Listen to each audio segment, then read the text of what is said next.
So, this is a question that I've been asked before, and it's a question that I've seen been asked before. Yeah. It's how do the BSDs compare to Linux?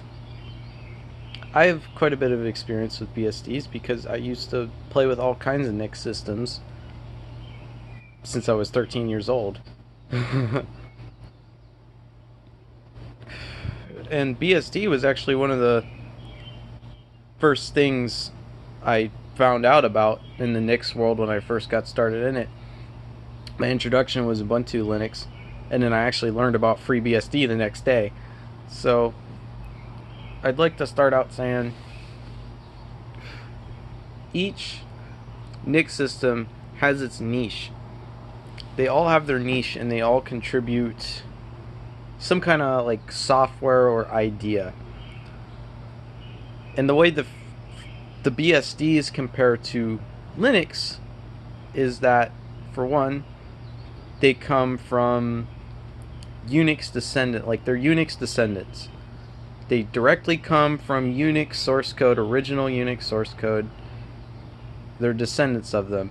And there's three notable different BSDs, and that's FreeBSD, OpenBSD, and NetBSD. And they're actually all a little bit different from each other, but they're mostly the same. And I've used all three. I've actually used all three. Um, so first off, we're let's go into like usage wise, like daily driver. FreeBSD is a very stable daily driver. I don't think I've ever had any problems with it. It's a very organized system. The file hierarchy is very, very organized. Everything has its place. And I find it a lot more I find it a lot easier to go through than your average LSB spec Linux distro, your average file hierarchy in Linux.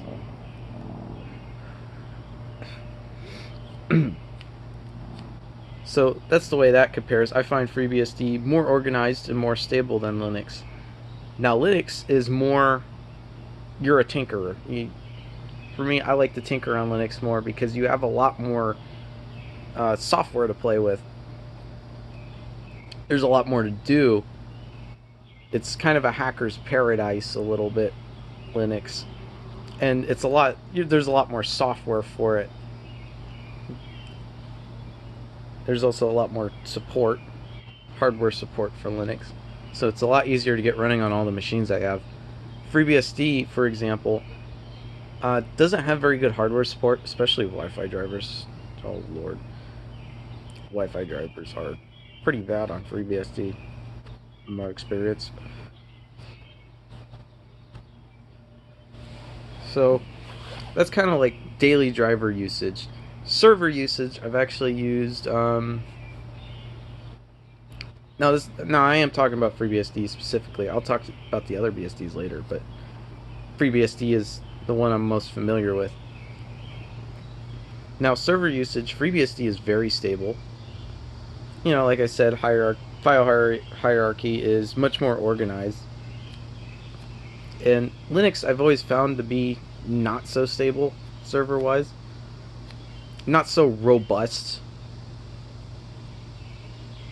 I've always found it kind of quite lacking, but it works on the most amount of hardware. So I actually like the BSDs more as just a server that you you you use. Like you just dedicate it to one thing and then let it go. You just ignore it. If you're going to run a website, I think you should run it on FreeBSD. And a big reason for that is because TCP/IP stack comes from original BSD code. It originally is from the original Berkeley software distribution. So I find, BSD's better as a server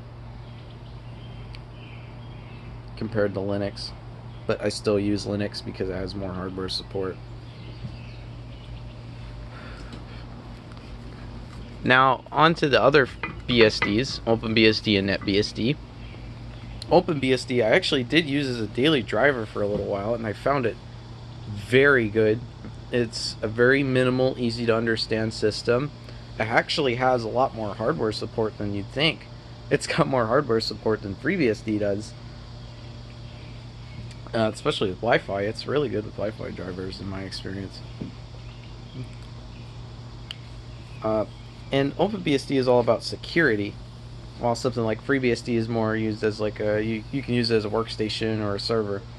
OpenBSD is all about security, and it'd usually be used as a server or a router system. You can use it as a workstation, but how they do the security, it kind of slows your system performance down a little bit because there are things disabled in the kernel.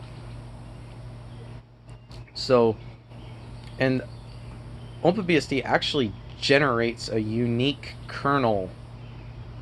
I shouldn't say a boot, but it does generate a unique kernel when you install it, and it does automatically get microcode updates for your CPU for you. So that's really nice. And I find OpenBSD a lot more organized than Linux because it's smaller, easier to understand. I didn't use OpenBSD long enough to consider it stable, but considering that OpenBSD is used in a lot of networks, like networking applications, as a router or a firewall, it's got to be stable. And then NetBSD.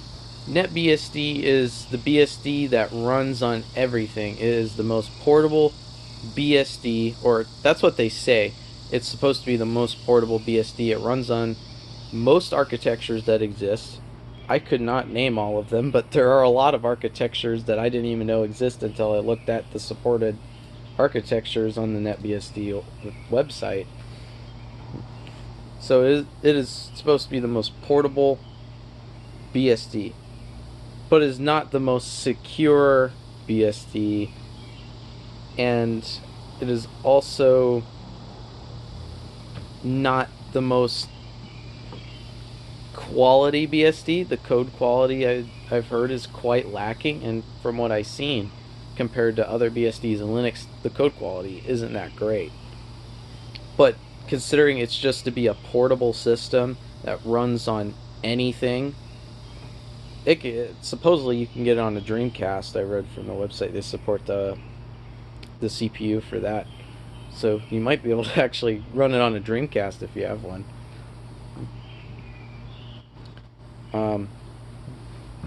So yeah, that's the BSDs compared to Linux in my experience.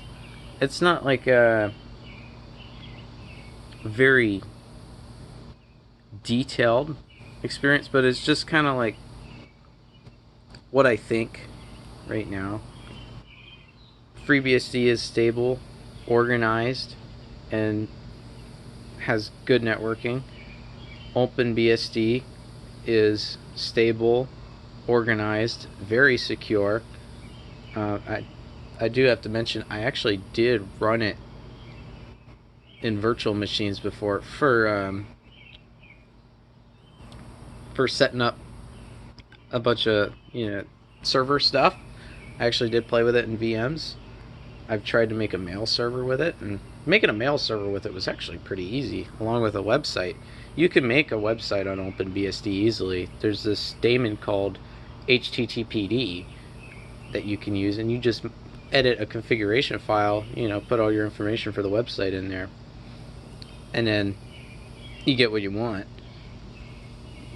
If you're interested, go read the OpenBSD man pages, because that is the best source of information ever. I have to mention the man pages for OpenBSD. They're very good and detailed. And then, NetBSD, it's okay. I've used it. I don't really care for it. But the BSDs compared to Linux, I believe, are higher in quality, just not really as hackable or something you want to tinker with all that often. You can get the source code for like OpenBSD or FreeBSD for their kernels, and you can compile custom kernels if you wanted to. You can compile a lot of stuff from source. FreeBSD actually has a port system. You can compile software from ports. Um, and I've used the port system. It's a good system. I don't have too much experience with it, but I did like it when I used it the first few times. You just gotta wait for software to compile. Don't compile Firefox. That's gonna take a long time. But yeah, BSDs compared to Linux, BSDs, in my opinion, are a lot higher quality, but not something you're gonna want to hack with too often. Linux, not as high a quality in my opinion, but is very hackable. You can do a lot of stuff with it. There's a lot of support for it. You can do almost anything with Linux that you want. So yeah, that's my opinion on the BSDs.